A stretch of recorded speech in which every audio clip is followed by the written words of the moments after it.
یاد رکھیں قرآن کریم کے اندر لیلۃ القدر کے متعلق تو آیات ہیں، بلکہ ایک سورت پوری لیلۃ القدر کے متعلق اتری ہے۔ شب برات کے متعلق قرآن کریم کے اندر آیات نہیں ہیں، لیکن احادیث مبارکہ میں احادیث ملتی ہیں۔ اور سب سے پہلے میں آپ کو یہ بات بھی بتانا ضروری سمجھتا ہوں تاکہ کوئی آپ پر سوال نہ کرے، احادیث کی محدثین کرام نے اصطلاح لکھی ہے، حدیث کی ایک درجے ہیں، اس حدیث کا درجہ ضعیف ہے، اس کا درجہ حسن ہے، اس کا درجہ حسن لغیری ہی ہے، اس کا درجہ صحیح ہے، یہ اس درجے کی ہے، اس درجے کی ہے۔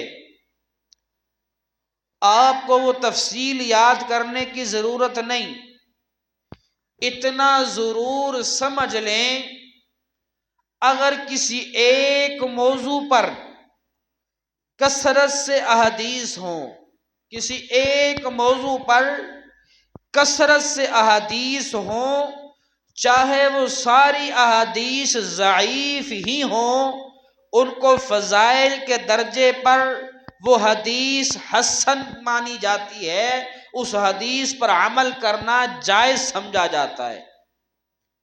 ایک موضوع پر اگر کثرت سے احادیث آ جائیں، مختلف صحابہ سے وہ احادیث مروی ہوں، چاہے وہ ساری ضعیف ہی کیوں نہ ہوں، لیکن کثرت ہونے کی وجہ سے اس حدیث کو فضائل پر درجہ دیا جاتا ہے، اس کو جائز اور مستحب کا درجہ دیا جاتا ہے۔ شب برات کے متعلق حضرت علی المرتضی شیر خدا رضی اللہ تعالی عنہ سے، سیدہ عائشہ صدیقہ رضی اللہ تعالی عنہا سے، حضرت ابو موسیٰ اشعری رضی اللہ تعالی عنہ سے، سیدنا ابو ہریرہ رضی اللہ تعالی عنہ سے تقریباً 10 احادیث مروی ہیں۔ کتنی احادیث؟ 10۔ جب 3 احادیث سے زیادہ کوئی احادیث کسی موضوع پر آ جائے، علماء کرام کہتے ہیں یہ کثرت ہے۔ 3 سے زیادہ آئے تو اس کو کیا کہتے ہیں؟ یہ کثرت ہے۔ تو یہ شب برات کے متعلق تقریباً 10 احادیث کی کتابوں میں موجود ہیں، اس لیے ان کا سرے سے انکار کرنا جائز نہیں ہے، سرے سے انکار نہیں ہے۔ ہاں، جو رسومات ہیں، جو بدعات ہیں، وہ ناجائز ہے، وہ حرام ہے، وہ بدعت ہے۔ مثال کے طور پر کہتے ہیں کہ اس رات کو اس انداز سے 4 رکعتیں پڑھو، پہلی رکعت میں یہ سورت پڑھو، دوسری میں یہ پڑھو، تیسری میں یہ پڑھو، چوتھی میں یہ پڑھو، یہ کرو وہ کرو، طریقہ یہ احادیث سے ثابت نہیں ہے۔ اس کو ضروری سمجھنا یہ بدعت ہے، اس کو ضروری سمجھنا یہ بدعت ہے۔ طریقہ نہیں ہے کہ اس طریقے سے آپ جتنی عبادت کر سکتے ہیں، جس انداز سے کر سکتے ہیں، جس طریقے سے کر سکتے ہیں، وہ آپ کر سکتے ہیں۔ اور یہ بھی یاد رکھیں یہ عام راتوں جیسی رات نہیں ہے، شب برات یہ عام راتوں جیسی رات نہیں ہے، اس کی فضیلت ہے، یاد رکھیں۔ جگہ بدلنے کی وجہ سے، زمانہ بدلنے کی وجہ سے، وقت بدلنے کی وجہ سے کام کے اندر، عمل کے اندر، عبادت کے اندر زیادتی بھی ہوتی ہے، کمی بھی ہوتی ہے، ثواب میں اضافہ بھی ہوتا ہے، کمی بھی ہوتی ہے۔ اس کی مثال اس طرح سمجھ لیجئے، ہم نے اپنے گھر کے اندر تنہا نماز پڑھی، فرض نماز گھر میں پڑھتے ہیں، نماز تو ہو جائے گی لیکن ثواب کم ملے گا۔ لیکن وہی آدمی مسجد میں آ کر جماعت کے ساتھ نماز پڑھے گا، گھر میں نماز پڑھنے کا ثواب زیادہ ہے، مسجد میں نماز پڑھنے کا، جماعت کے ساتھ نماز پڑھنے کا ثواب زیادہ ہے۔ پھر ایک چھوٹی مسجد میں چھوٹی جماعت کے ساتھ نماز پڑھتا ہے، اس کا ثواب کم ہے۔ ایک آدمی بڑی جامع مسجد کے اندر بڑی جماعت میں نماز پڑھتا ہے، اس کا ثواب زیادہ ہے۔ پھر آدمی بڑی مسجد میں بڑی جماعت کے ساتھ نماز پڑھتا ہے، اس کا ثواب کم ہے۔ جو مسجد نبوی میں جماعت کے ساتھ نماز پڑھتا ہے، اس کا ثواب 50,000 نمازوں کے برابر ملتا ہے۔ پھر جو مسجد نبوی میں نماز پڑھتا ہے جماعت کے ساتھ، 50,000 نمازوں کا ثواب کم ہے۔ جو مسجد حرام بیت اللہ میں نماز پڑھتا ہے، 1,00,000 نماز کا ثواب ملتا ہے۔ یعنی جگہ بدلنے کی وجہ سے ثواب کے اندر کمی بھی ہوتی ہے، زیادتی بھی ہوتی ہے۔ اسی طرح زمانہ وقت بدلنے کی وجہ سے ثواب کے اندر کمی بھی ہوتی ہے، عبادت بھی ثواب میں زیادتی بھی ہوتی ہے۔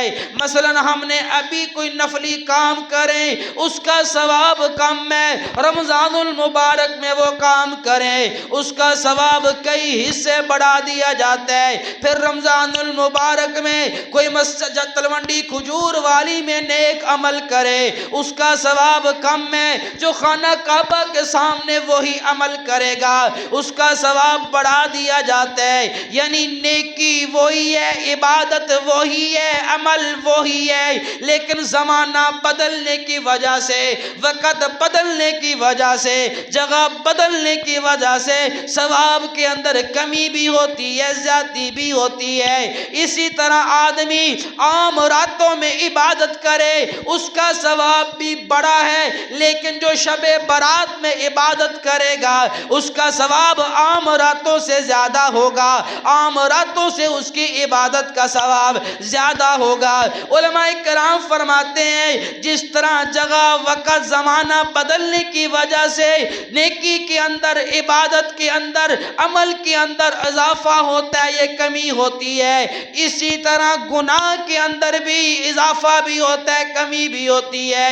ایک آدمی کوئی گناہ کرتا ہے، پیر کرتا ہے، اس کا گناہ کم ہے، اگر مسجد میں وہ گناہ کرے گا اس کا گناہ زیادہ ہوگا۔ جو یہاں پر گناہ کرے گا اس کا کم ہے، جو حرم میں کرے گا اس کا گناہ زیادہ ہے۔ اسی طرح جو عام راتوں میں گناہ کرو گے اس کا گناہ کم ہے، جو عبادت والی راتوں میں گناہ کرو گے، یعنی شب برات میں گناہ کرو گے، اس کا گناہ بڑھا کر دیا جاتا ہے۔ حضرت علی المرتضی شیر خدا رضی اللہ تعالی عنہ سے حدیث مروی ہے۔ حضرت علی المرتضی رضی اللہ تعالی عنہ فرماتے ہیں قوموا لیلہا وصوموا یومہا، فرمایا شب برات کو، رات کو قیام کیا کرو، اگلے دن روزہ رکھا کرو۔ یہاں پر روزے کا مسئلہ بھی بتاتا چلا جاؤں۔ 15 شعبان کے روزے کے متعلق ایک ہی حدیث ہے، شب برات کی جو اگلا دن آتا ہے اس کے متعلق ایک ہی حدیث ہے۔ حضرت علی المرتضی رضی اللہ تعالیٰ عنہ سے اس کو فرض کا درجہ نہیں دینا، واجب کا درجہ نہیں دینا۔ ہاں اگر آدمی معمول کے ساتھ روزے رکھ رہا ہے، 15 کو روزہ رکھے اس کا ثواب ہے، یا ایام بیض کے روزے رکھتا ہے اس کا روزہ رکھے ثواب ہے، اس کو ضروری سمجھنا اور نہ رکھنے والے پر ملامت کرنا، برا سمجھنا، یہ غلط ہے۔ روزہ رکھیں، اس کو فرض واجب کا درجہ نہ دیں، مستحب تک کے درجے تک جو ہے وہ جائز ہے، روزہ رکھ سکتے ہیں، اور نہ رکھنے والے پر ملامت اور برا سمجھنا یہ نہیں ہے۔ رات کی بات اور ہے، دن کی بات اور ہے۔ آپ علیہ الصلوۃ والسلام نے حدیث میں آتا ہے شعبان کے علاوہ آپ علیہ الصلوۃ والسلام کسی اور مہینے میں اتنی کثرت سے نفلی روزے نہیں رکھا کرتے تھے۔ رمضان تو پورا مہینہ فرض ہے، شعبان میں پورا مہینہ آپ علیہ الصلوۃ والسلام روزہ رکھا کرتے تھے، لیکن اپنی امت کو منع کیا کہ آپ جو ہے وہ پورا مہینہ نہ رکھیں تاکہ آپ تر و تازہ رہیں، رمضان میں آپ اچھی طرح عبادت کر سکیں۔ اگر آپ کے اندر ہمت ہے تو آپ رکھیں، اس کے اندر ممانعت نہیں، لیکن اس کو یاد رکھیں بعض لوگ اس کو واجب کا درجہ بھی دیتے ہیں، یہ غلط ہے، فرض واجب نہیں ہے، ایک مستحب تک کا درجہ اس کو دیا جا سکتا ہے۔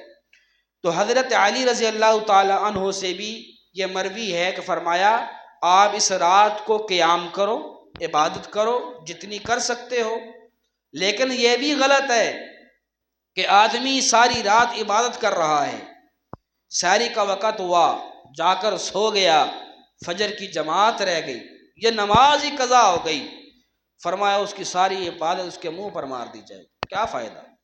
حضرت عثمان رضی اللہ تعالی عنہ سے مروی ہے ایک آدمی عشاء کی نماز جماعت کے ساتھ پڑھتا ہے، نماز پڑھنے کے بعد دنیا داری میں نہیں پڑھتا بلکہ اپنے وظائف کرنے کے بعد سو جاتا ہے، ساری رات سویا رہا، فجر کے وقت اٹھتا ہے، فجر کی نماز بھی جماعت کے ساتھ پڑھ لیتا ہے، ساری رات اس کو عبادت کرنے کا ثواب ملتا ہے۔ ساری رات کیا کر رہا تھا؟ سو رہا تھا، عبادت نہیں کی، اپنی فرض پڑھے عشاء کے جماعت کے ساتھ سو گیا، اور فجر بھی اٹھ کے جماعت کے ساتھ پڑھ لی، کہ گناہوں کی طرف نہیں گیا، سویا رہا، فرمایا اس کی ساری رات کا سونا بھی عبادت لکھا جاتا ہے۔ اور دوسرا ہمارے اندر ایک اور چیز دیکھیں، یہاں پر بیٹھ کر میری ذمہ داری بنتی ہے کہ جو چیز غلط ہو اس کو غلط کہوں۔ آپ لوگوں کی دیکھا دیکھی کوئی غلط کام کریں اور میں کہوں ٹھیک ہے ٹھیک ہے، مجھے خطرہ ہو کہ لوگ میرے سے ناراض نہ ہو جائیں، لوگ مسجد نہ چھوڑ دیں، نماز پڑھنا نہ چھوڑ دیں، یہاں پہ آپ میرے سے ناراض ہو جائیں گے، کل قیامت میں آپ نے میرا گریبان پکڑ لینا ہے کہ ہم تو دیکھا دیکھی لوگوں کی سنا سنائی یہ عمل کرتے رہے، آپ نے تو بتایا ہی نہیں۔ تو اس لیے میں یہ چیزیں بتانا ضروری سمجھتا ہوں۔ اگر آپ ناراض ہوتے ہیں تو یہ ناراضگی میری، کوئی دنیا کی ناراضگی میں برداشت کر لوں گا، آخرت کے اندر آپ کو جواب دینا مشکل ہو جائے۔ تو فرمایا اس رات عبادت کرو، عبادت کرو۔ عبادت کرنے کا طریقہ یہ نہیں ہے کہ مجمع اکٹھا کر کے مسجد میں آؤ اور شور و غل ہو رہا ہو اور مٹھائیاں اور پتہ نہیں کیا کیا چیزیں تقسیم ہو رہی ہوں، یہ عبادت نہیں ہے، یہ عبادت نہیں ہے، یہ ایک میلہ ہے، ایک شغل ہے۔ عبادت یہ ہے آپ تنہائی کے اندر اپنے گھر میں رو رو کے اللہ کو یاد کریں۔ ہاں اگر کوئی آدمی یہ سمجھتا ہے اگر میں گھر میں عبادت کروں تو میرا جو ہے وہ گھر والے ڈسٹرب ہوتے ہیں میری عبادت کرنے کی وجہ سے، یا کوئی اور مجبوری ہے گھر میں نہیں کر سکتا، وہ مسجد میں آ کے جاگتا ہے، اس کی اجازت ہے۔ لیکن یہ سمجھنا کہ گھر میں عبادت نہیں ہے مسجد میں ہی جا کر کرنی ہے تو یہ غلط ہے، اس کی اجازت نہیں۔ اور حضرت ابوبکر صدیق رضی اللہ تعالی عنہ سے مروی ہے، حضرت سیدنا صدیق اکبر رضی اللہ تعالی عنہ فرماتے ہیں کہ آسمان دنیا پہ شب برات میں اللہ رب العزت نازل فرماتے ہیں، نازل ہو جاتے ہیں، اور ایک منادی اعلان کرتا ہے کون ہے آ جاؤ، کوئی مغفرت چاہتا ہے آ جاؤ اللہ کے در پہ، اللہ آج تمہاری مغفرت کر دے گا۔ کوئی پریشان ہے اللہ کے در پہ آ جاؤ، اللہ تمہاری پریشانی کو دور کر دے گا۔ کوئی مشکل میں پھنسا ہوا ہے، مصیبت میں پھنسا ہوا ہے، اللہ کے در پہ آج آ جاؤ، اللہ تمہاری مشکل کو حل کر دے گا، تمہاری مصیبت کو دور کر دے گا۔ فرمایا تمہیں اولاد نہیں ہو رہی، آج آ جاؤ میرے در پہ اولاد مانگ لو، میں تمہیں اولاد عطا کر دوں گا۔ تمہیں رزق چاہیے، آج میرے در پہ آ جاؤ، میں تمہیں رزق عطا کر دوں گا۔ پہلے آسمان پہ اللہ رب العزت کی ذات نازل ہوتی ہے، اللہ اعلان فرماتے آ جاؤ میرے در پہ اللہ کی رحمت بارش کی طرح زمین پر آ رہی ہوتی ہے۔ تلونڈی کھجور والوں کے رہنے والوں توجہ کیجئے گا، ہائے افسوس کے ساتھ کہنا پڑتا ہے، اوپر سے اللہ کی رحمت آسمان سے برس رہی ہے بارش کی طرح، لیکن زمین پر میرا اور تیرا بچہ شرلیاں پٹاخے چلا کر آتش بازی کر کے فضول خرچی کر کے اللہ کو کہتے ہیں اللہ تیری رحمت کی ہمیں ضرورت نہیں ہے، ہم تو یہاں پر شرلیاں پٹاخے چلا کر آتش بازی کر کے اللہ کی رحمت کو واپس بھیج رہے ہیں۔ اللہ تیری رحمت نہیں چاہیے، ہمیں تو جہنم کی آگ چاہیے، ہمیں تو آگ پسند ہے۔ مجھے افسوس اس بات پہ ہوتا ہے، نوجوان تو نوجوان، بوڑھا بھی اپنے بچے کو پیسے دے رہا ہے کہ فلاں کے بیٹے نے 1 ڈبی چلائی تو 2 ڈبیاں لے کر چلا، اس نے 500 کی آتش بازی کی ہے تو 1000 کی آتش بازی کر۔ اللہ اکبر کبیرہ۔ علماء کرام فرماتے ہیں یہ آتش بازی کرنا، شرلیاں پٹاخے چلانا، یہ ساری رسومات جو ہیں یہ فضول خرچی کے اندر آتی ہیں۔ فرمایا شرلیاں پٹاخے چلانے والے پر بھی اللہ کی لعنت برستی ہے، شرلیاں پٹاخے خریدنے والے پر بھی اللہ کی لعنت برستی ہے، یہ آتش بازی بیچنے والے پر بھی اللہ کی لعنت برستی ہے، یہ آتش بازی کے لیے پیسے دینے والے پر بھی اللہ کی لعنت برستی ہے، یہ آتش بازی بنانے والے پر بھی اللہ کی لعنت برستی ہے۔ میں اور تو ساری رات عبادت کر رہے ہیں، اللہ اکبر کبیرہ، نفلیں پڑھ رہے ہیں، اللہ کو راضی کر رہے ہیں، لیکن میرا تیرا بچہ گلیوں کے اندر، بازاروں کے اندر بوڑھوں کو تنگ کر رہا ہے، پٹاخے چلا کر لوگوں کو تنگ کر رہا ہے۔ ایسی ساری رات کی عبادتیں ہمارے منہ پر مار دی جائیں گی۔ فرمایا اپنے بچے کو غلط راہ پر تو نے چلایا، اپنے بچے کو آتش بازی کے لیے پیسے تو نے دیے، اب میرے در پہ کس لیے آ گیا؟ میں تو اپنی رحمت برسا رہا تھا، لیکن تو نے اپنے گھر سے آتش بازی کر کے اللہ کی رحمت کو واپس پلٹا دیا۔ اور لوگوں سنو تو صحیح نا، یہ آتش بازی، یہ شرلیاں پٹاخے آئے کہاں سے ہیں؟ یہ ہندوستان کے اندر ہندوؤں کی رسم دیوالی ہے، اس دیوالی سے یہ رسم مسلمانوں کے اندر آئی ہے۔ یہ رات تو عبادت کی رات تھی، یہ رات تو قیام کی رات تھی، یہ رات تو قرآن پڑھنے کی رات تھی، یہ رات تو نیکیاں کرنے کی رات تھی، لیکن میں اور تو آتش بازی کر کے اللہ کو اس رات بھی ناراض کر رہے ہیں۔ یہ رات تو اللہ کو راضی کرنے کی رات تھی، لیکن ہم یہاں پر رسومات کر کے اور یہ آتش بازی کر کے کیا کر رہے ہیں؟ اللہ کو راضی کر رہے ہیں، اللہ کو ناراض کر رہے ہیں۔ سوچا تو کریں، یہ رسمیں آئی کہاں سے ہیں؟ ان کا پیچھے کیا ہے بیک گراؤنڈ؟ پیچھے اس کے کہاں سے آئیں گے؟ بغیر سوچے سمجھے، دیکھا دیکھی، سنا سنی ہی ہم یہ عمل کرتے ہیں، اور اس رات مٹھائیاں اور میٹھے تقسیم ہوتے ہیں۔ بھیا پورا مہینہ، پورا سال کریں، حلوے تقسیم کریں، کوئی منع نہیں، لیکن اس رات کو اہتمام کرنا یہ کیا ہے؟ یہ کون سی نیکی ہے؟ یہ کون سا عبادت ہے؟ آپ جب مرضی کریں، کوئی منع نہیں، لیکن اس رات کو خاص اہتمام کرنا یہ بدعت ہے۔ اور اسی طرح آپ علیہ الصلوۃ والسلام اس رات قبرستان میں جانے کا اہتمام لوگ کرتے ہیں، اور وہاں پر قبروں کے اوپر پھول برسانا، ڈالنا، اور پتہ نہیں کیا کیا عمل ہے۔ زندگی کے اندر آپ علیہ الصلوۃ والسلام ایک مرتبہ شب برات میں سیدہ عائشہ رضی اللہ تعالی عنہا سے روایت ہے کہ ایک رات میں اٹھی تو آپ علیہ الصلوۃ والسلام کو دیکھا کہ اپنے بستر پر نہیں تھے، تو میں نے دیکھا وہ جنت البقیع میں ہیں، قبرستان میں ہیں۔ وہ رات شب برات کی رات تھی، تو ایک رات تو شب برات میں آپ علیہ الصلوۃ والسلام قبرستان میں گئے ہیں، تو آپ بھی زندگی میں ایک مرتبہ چلے جائیں۔ آپ علیہ الصلوۃ والسلام اکٹھے صحابہ کو لے کر نہیں گئے، یہاں پر رسم یہ ہے، لوگ اکٹھے ہو کر اونچا اونچا ذکر کرتے ہوئے گلیوں پہ اور لوگوں کو تنگ کرتے ہوئے قبرستان میں جاتے ہیں، یہ منع ہے۔ آپ جائیں قبرستان میں قبرستان کی زیارت کے لیے، اپنی قبر آخرت کو یاد کرنے کے لیے، ان کے لیے دعا کرنے کے لیے ضرور جائیں، جب مرضی جائیں، کوئی منع نہیں ہے، لیکن اہتمام کرنا، لوگوں کو اکٹھا کر کے اعلانات کر کے، میں نے دیکھا ہے ایسا کئی جگہوں پر کہ اعلانات ہوتے ہیں، پھر رات 12 بجے قبرستان جانا ہے، سارے اکٹھے ہو کے مسجد میں آ جاؤ۔ یہ کوئی عبادت نہیں ہے، یہ ایک میلہ اور شغل ہے۔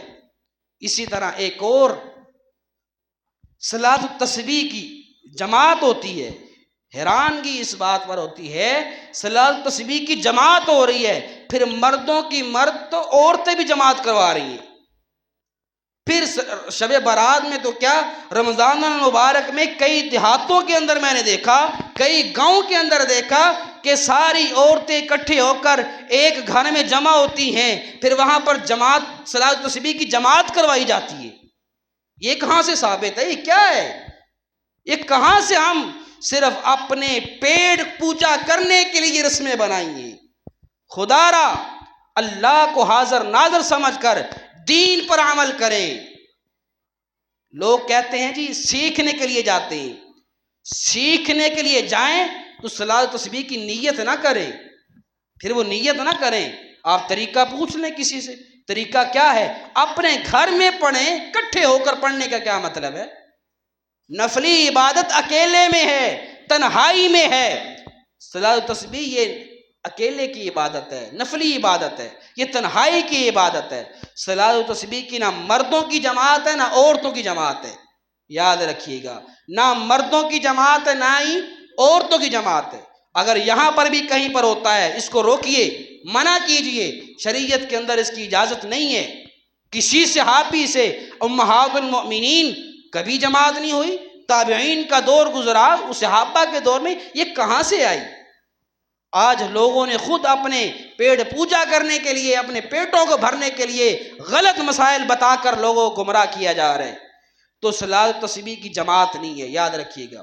اور بھی کوئی نفلوں کی جماعت نہیں ہے، فرائض کی جماعت ہے، یہ ثابت ہے، تراویح کی جماعت ثابت ہے، وتر کی جماعت رمضان المبارک میں یہ ثابت ہے، عیدین کی نماز جماعت یہ ثابت ہے، سورج گرہن چاند گرہن بارش کے لیے یہ نمازیں ثابت ہیں، لیکن صلاۃ التسبیح کی جماعت ثابت نہیں ہے۔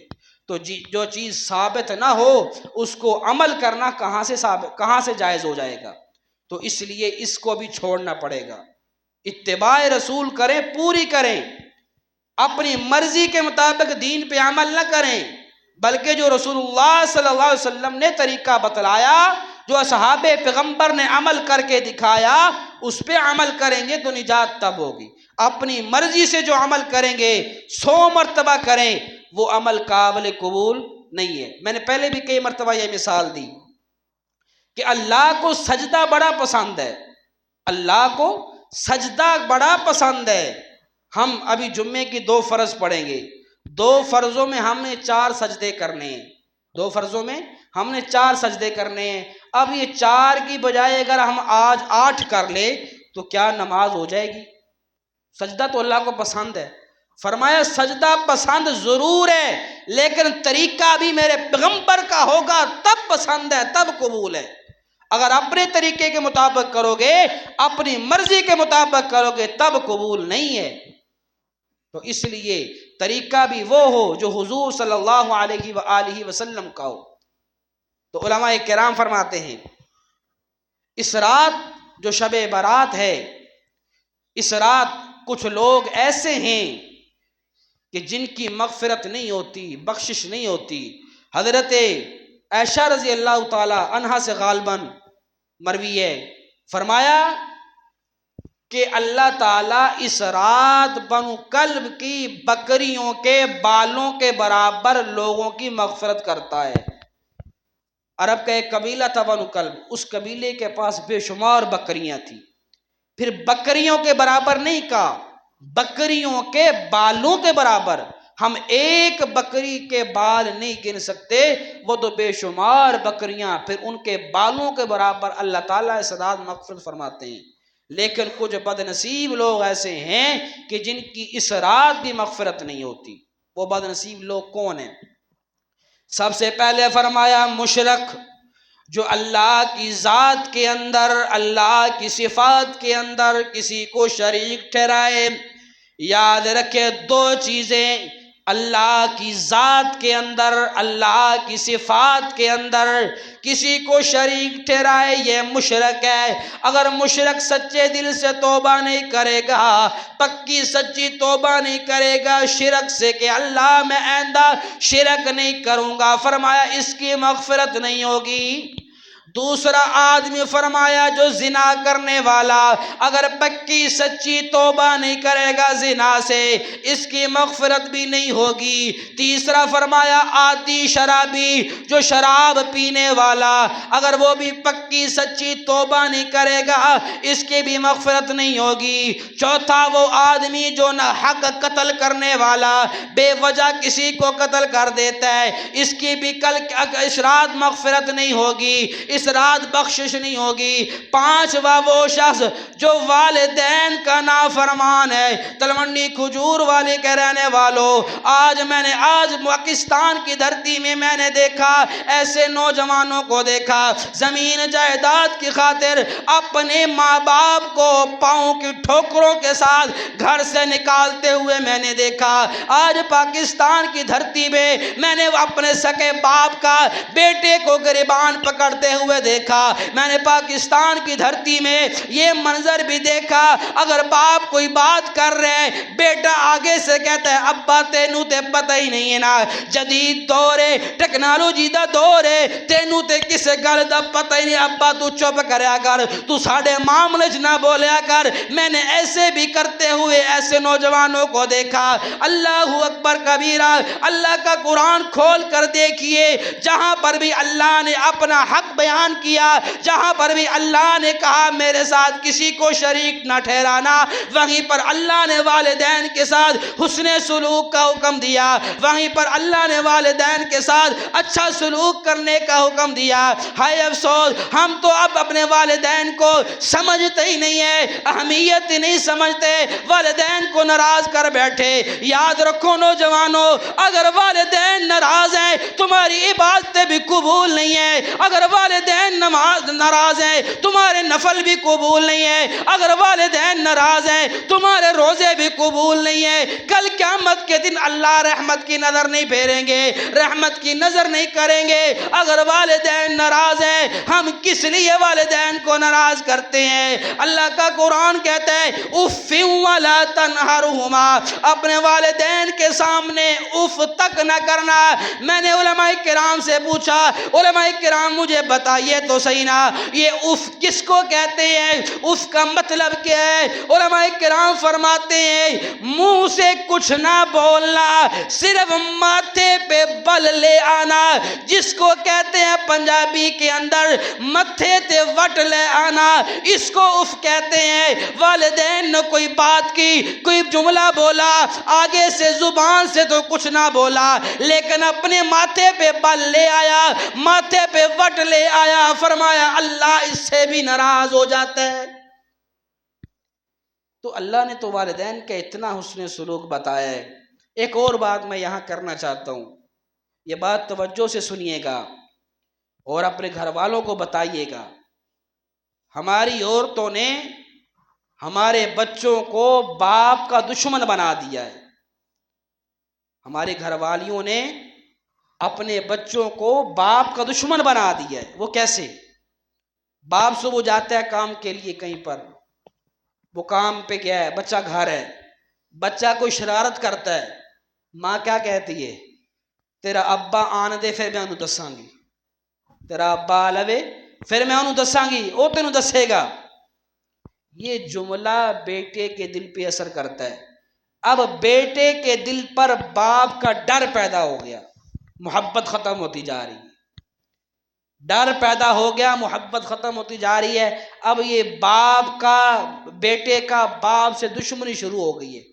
میں نے ایسے نوجوانوں کو دیکھا، ان کے والدین ابا چلے پہ چلے جائیں، 4 مہینے کے لیے چلے جائیں، بچے خوش ہوتے ہیں کہ چلو 40 دن تو ہمیں موج لگ گئی نا، 4 مہینے انہیں موج کرائیں گے. یعنی باپ کی غیر موجودگی میں وہ خوشی محسوس کرتے. کیوں؟ کیونکہ ماں نے بچے کو باپ کا دشمن بنا دیا ہے.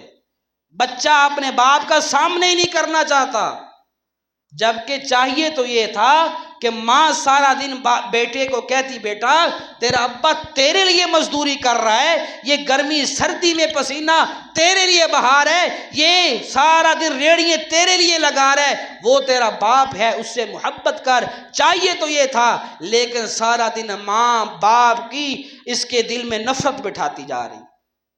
تو یہ چیز بھی ہمیں سوچنی پڑے گی کہ ماں باپ دشمن نہیں ہوتے، بچوں کو بھی سوچنا پڑے گا. اگلی چیز فرمایا کہ جو تکبر کرنے والا، اللہ اکبر، کیا تکبر کرنے والا، یہ تکبر اللہ کو بڑا ناپسند ہے، یہ اللہ کی چادر ہے، یہ اللہ ہی کا بڑائی ہے. تکبر فرمایا جو تکبر کرتا ہے. تکبر کس کو کہتے ہیں؟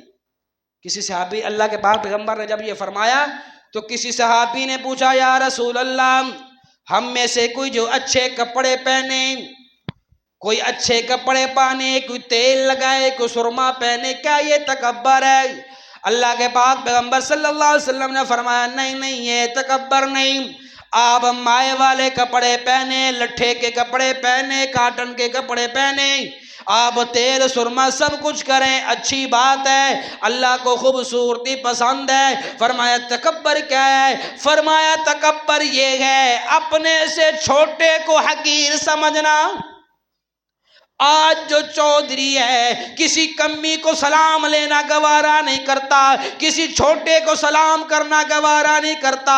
اگر سلام کرنا پڑ جائے آدھے ہاتھ سے سلام کر کے گزر جاتا ہے، اپنی توہین سمجھتا ہے. کسی چھوٹے کے ساتھ بیٹھ کر کھانا کھانا، کسی چھوٹے کے ساتھ بیٹھنا پڑ جائے اپنی توہین سمجھتا ہے. یہ فرمایا یہ تکبر ہے. اسی طرح فرمایا جو اپنی شلوار ٹخنوں سے نیچے رکھنے والا، یہ بھی کل قیامت اس رات میں بخشا جائے گا، اس رات اس کی بھی مغفرت نہیں ہوگی. اسی طرح فرمایا کینہ پرور، جس کے دل میں کینہ ہے، حسد ہے، اس کے پاس بڑی گاڑی ہے، اللہ کرے یہ گاڑی کتنی ایکسیڈنٹ ہو جائے، یہ گاڑی کہیں چوری ہو جائے، اس کے پاس گاڑی نہ رہے، یہ حسد ہے، یہ کینہ پروری ہے. فرمایا اسی طرح قطع تعلقی کرنے والا، اپنے رشتہ داروں سے قطع تعلقی کرنے والا، ناراضگی اختیار کرنے والے کی بھی اس رات مغفرت نہیں ہوگی، اس رات بخشش نہیں ہوگی. آج ہم اپنے سکے بھائیوں سے، سکی بہنوں سے کس وجہ سے ناراض ہے؟ کیونکہ زمین میری تھی، جائیداد میری تھی، میری بہن نے مجھے رشتہ نہ دیا، اس وجہ سے ناراض ہو گیا. بھائی نے رشتہ نہ دیا، اس وجہ سے ناراض ہو گیا. ایک بھائی امیر ہے، ایک بھائی غریب ہے، اپنے غریب بھائی کو منہ نہیں لگاتا کیونکہ اس کے پاس تو پیسے ہی نہیں، میرے پاس تو بڑی گاڑی ہے، بنگلہ ہے، قطع تعلقی کر لیتا ہے. فرمایا جو قطع تعلقی کرنے والا ہوگا، رشتے ناتے توڑنے والا ہوگا، لا يدخل الجنت قاطعون، کل قیامت کے دن وہ جنت کے اندر داخل نہیں ہوگا. اور دنیا میں جو رحمتوں والی رات ہوگی، جو برکتوں والی رات ہوگی، جو فضیلتوں والی رات ہوگی، جس رات سب کی مغفرت ہو جائے گی، اس رات اس کی مغفرت نہیں ہوگی. جو قطع تعلقی کرنے والا ہے، رشتے ناتے توڑنے والا ہے، فرمایا اس کی مغفرت نہیں ہوگی اس رات بھی. تو خدا را یہ چیزیں ہم دیکھیں، ہمارے اندر تو کوئی ایسی چیز نہیں پائی جاتی. اگر اللہ نے ہمیں پیسہ دیا ہے، اللہ کا شکر ادا کریں، دوسروں کو حقیر مت سمجھے، چھوٹا مت سمجھے، کیونکہ اللہ کے نزدیک ان اکرمکم عند اللہ اتقاکم، اللہ کے نزدیک حسن و جمال، مال و دولت، پیسہ یہ کوئی اہمیت نہیں رکھتا. اللہ کے نزدیک تو تقوی اہمیت رکھتا ہے.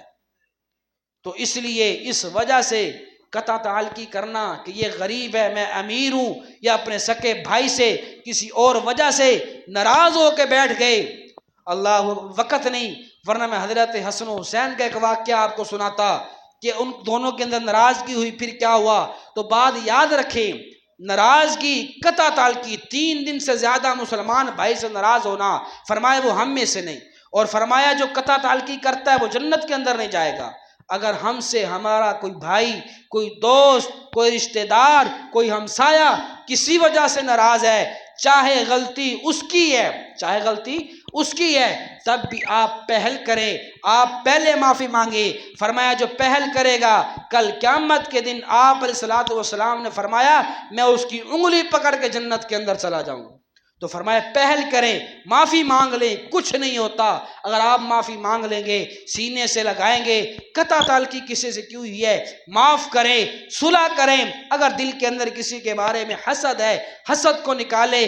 والدین کے نافرمان ہیں، ان سے پوچھو والدین کی قدر جن کے والدین دنیا سے چلے گئے، ان سے پوچھو والدین کا کیا مقام و مرتبہ ہے جن کے والدین دنیا میں نہیں ہے۔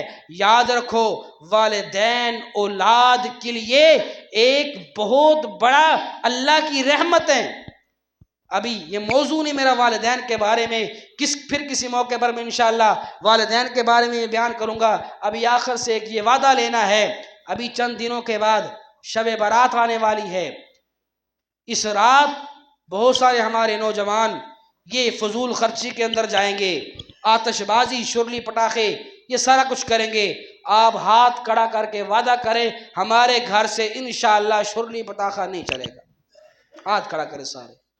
یہ ہندوؤں کی رسم ہے، ہمارا بچہ نہیں چلائے گا، ہم بچے کو پیسے نہیں دیں گے، اس کی بجائے اللہ کی راہ میں خرچ کریں اور معاملات ہیں۔ لیکن فضول خرچی جو ہے، آتش بازی کے لیے بچوں کو پیسے دینا، اس کا مطلب یہ ہے اللہ کی لعنت کو ہم دعوت دے رہے ہیں۔ اللہ کریم سے دعا ہے اللہ تعالیٰ جو کہا سنا اس پر عمل کرنے کی توفیق عطا فرمائے۔